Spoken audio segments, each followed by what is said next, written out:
Ekenna, you've probably watched some of my videos before. If not, subscribe below and comment.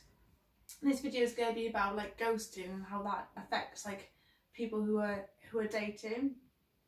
Recently I was just speaking to a friend and she's like 26 years old and she feels like she has to be in a relationship as a part of her life experience. Really, she really wants to have children by the time she's 30, and she's been using all sorts of online dating apps and has struggled to really sort of connect with anyone.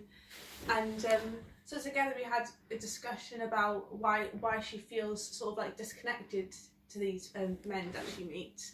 And we talked about attachment theories. She said she actually feels quite needy and that she sort of needs a lot of attention, and actually it might just be that the person that she's met is sort of triggering these feelings within her.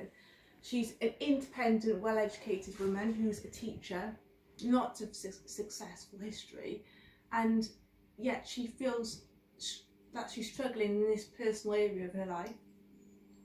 So I just thought we'd discuss the different types of attachment sort of theories, and so we've got all sorts of different sorts of attachment theories, and I think what's really influenced her is the fact that her parents are married, and that's her goal. She wants to sort of make her parents proud and follow down the same pathway, and that actually influenced her view of what she needs to achieve in her life and what is achievable and what's not achievable, and it's become her goal really to get married and have children similar to her mum.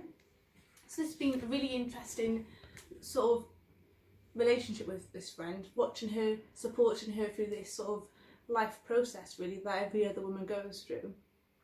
And recently she has moved back home and she's focusing on her career, and she's reflected back that actually if she focuses on something that she's got more control over, that it makes her feel sort of a lot better, rather than like focusing on her love life, but she felt like she had a lack of control and she was meeting like the wrong person. This particular friend is really interested in the law of attraction, and she sort of reflected back to me that she was visualising, a sort of young, handsome man with an athletic body type. And although she met these men with the looks, the body, and the sort of ambition, they weren't very emotionally intelligent, that she reflected back that actually she wasn't really able to connect with them, and equally they weren't really able to connect with her. So from this day forward, she said to me that she's actually just going to focus more on her career, and just she's deleted the dating apps, and she thought, well actually I think it would suit me more to meet someone in person.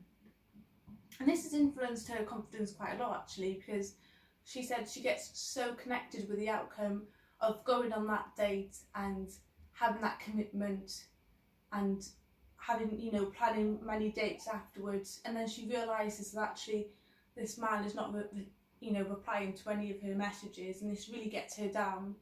So the tips I've learned from my friend is just change your mindset altogether. Focus on something that you're passionate about, whether that's a career or a particular hobby that you're great at, and just put it in your back of your mind about relationships. I mean, if you're lonely, just go out and meet people really, with having no sort of outcome in mind. So yeah, let me know what you think of these tips. Comment below of what struggles you've been through, and I'll get back to you soon. Thank you for watching.